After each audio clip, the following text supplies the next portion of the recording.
Do you like anime? Do you like stickers? If the answer to either of those questions were yes, or you're just an otaku like me, go check out sukawaii.com. Here, you can look at all of these beautiful stickers and other anime merch and accessories. They've got My Hero Academia, they've got 7 Deadly Sins, they've got Jujutsu Kaisen, they've even got little cuties like this. Who is that? I don't know, but I'm buying them. I bought some myself and they're amazing and adorable. Here, look, using the link in the description below, use promo code BAZAAR5 for 5% off of your purchase.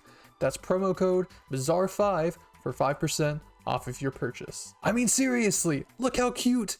Runaway Days, a Bakugou X-Reader X Kirishima fanfic by Goldfish Bowl.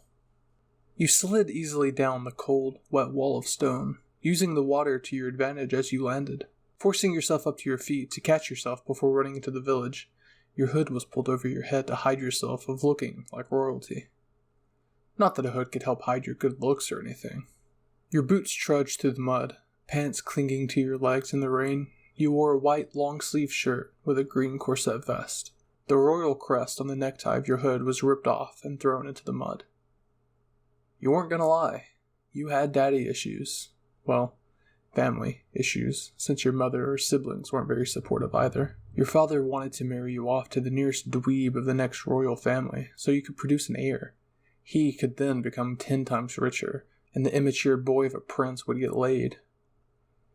The nearest dweeb was a short pervert that went by the name of Mineta Minoru. He wasn't even half your height. He was shorter. That midget had nothing on you. His quirk was kinda useless, and he just wouldn't shut up about anything. You couldn't stand to marry him. So, you ran away, depending on the money you had stolen from the royal treasury, your quirk, and the skills you had possessed through training over the years. You stumbled on through the night. You would have taken your horse, but waking up the guards just to get to the royal stable was too much of a risk. You were better content with walking, humming a soft lullaby that your mother had sung to you when you were a child. You shoved the hood back as soon as you were out of the village. Feeling the cold wetness on your face gave you a bit of comfort as you absorbed it through your skin inside. You ran your fingers through your hair color, damp locks. Cursing yourself for not leaving a bit sooner, you pulled your hood up again and trudged on. The smell of smoke was wafting your way. You went through the trees, off the path, to avoid any travelers that may or may not notice you. Explosions could be heard in the distance, along with loud grunting noises. Some distinct words filled your ears and made your heart race a bit faster in your chest. "Kirishima, get your ass back here!" a male voice bellowed. You took stance and looked around, unable to pinpoint the direction in which it came from. You turned and gasped as a flash of red slammed into you with an amazing amount of force and speed. You tumbled to the ground and rolled along with the body that had captured your breath and forced it out of your lungs. You coughed and flipped over to choke as soon as the weight left you. You put your hands on the wet ground and hacked, nearly throwing up. "Whoa, sorry, you okay?" a voice said, stunned. But a concerned hand was placed on your back, and you replied from the touch as if you had been burned. Stay away," you warned before coughing again, tears streaming down as you sucked in a breath and tried to calm yourself. "Kirishima, what the fuck did you do?" another man asked, stepping out into the open. Smoke puffed from his hands as your gaze landed on him. His blonde hair was poofy and stuck out in all directions, but a few droplets of rain bounced off of it.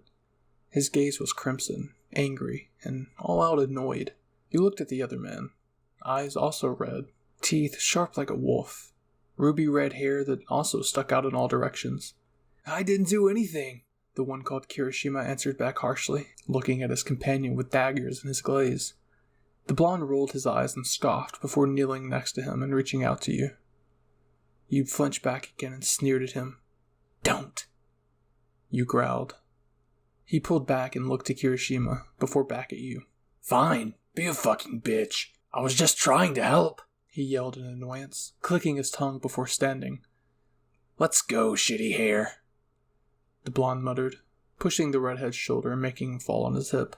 "We can't just leave her," the redhead yelled back at the blonde. "She clearly got the wind knocked out of her, and she's a lady. It wouldn't be manly for us to leave her." You snorted. "I'm fine." You interjected. You pushed yourself to your feet, standing against the tree, coughing a few more times before standing up straight. You fell over, which the redhead was quick to catch you. I would like to disagree, he said with a calming smile. You looked down and nodded in his agreeance. You watched him smile as he helped you through the woods. The blonde clicked his tongue and followed along a few feet behind him. You looked up when he stopped and saw a small campsite, fire burning in dim embers, and 2 tents set up on opposite sides of each other. Kirishima set you down gently in the leaves, and the blonde set his palm over the embers and set off an explosion from his palm, making you jolt. He smirked and sat back down a few feet away from you. I'm Katsuki, by the way. That idiot that ran into you is Eijiro, he said. You nodded and looked away. You went quiet. If you told them your real name, they would find out. Hero name. I'm Hero name. Interesting name, Kirishima said after he came back out of what you assumed was his tent. My quirk is hardening. I can harden any part of my body like it's rock. Kirishima gestured to himself with his hands. He can make explosions come out of his hands. Not that impressive, but it's gotten us out of jams before. Bakugou clicked his tongue distastefully, and his ears burned. He smiled at the pair of them. I can control and manipulate water, you said.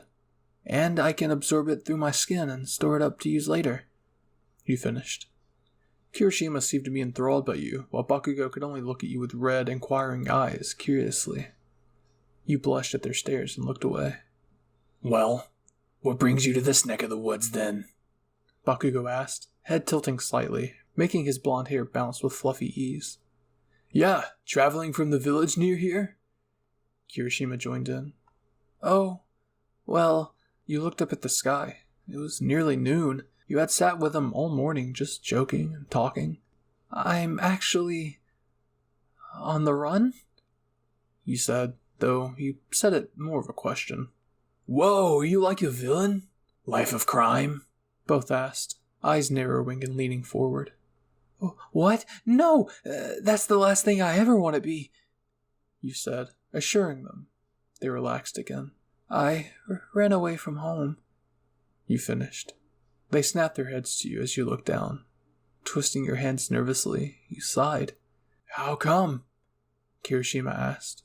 Bakugou looked up expectantly, listening and waiting for you to respond. My father wanted to marry me off. He was awful and horrible and abusive, and my mother wasn't supportive. My brothers weren't protective. So I left. You explained simply, looking away and down at the leaves. You felt a hand on your own. I'm sorry that happened, but you're free to stay with us, Kirishima stated. You laced your fingers through his and gave his hand a gentle squeeze in thanks. I would like that a lot, Eijiro, you said softly. Bakugou cleared his throat and captured your attention. Prepare to walk then, short stack. We move around a lot, but hey, might be good to have another one on our side, he said, getting up. He glared daggers into Kirishima, who just shrugged dreamily as you got up and stretched. There isn't a moment to lose, then, huh, Katsuki? You asked with a playful smile. You began to walk, and Kirishima and Bakugou watched your hips sway as you led the way. Dude, I think I'm in love, the redhead beamed to his friend. Be prepared to share then, shitty hair, Bakugou snorted, and both men followed after you. I hope you guys enjoyed this Bakugou and Kirishima ex-listener Fantasy AU. I really enjoyed the Fantasy AU type stuff, and I really want that to become a reality, but probably not. Anyways, if you guys did enjoy, make sure to leave a like. Tell me in the comments below who your favorite Fantasy AU character is of 1A. And make sure to subscribe if you're new to the channel. I upload pretty frequently, and I would love to have you as part of my little weeb army. Anyways, my name is Bizarre, and I'll see all you weebs in the next video. Cue the outro.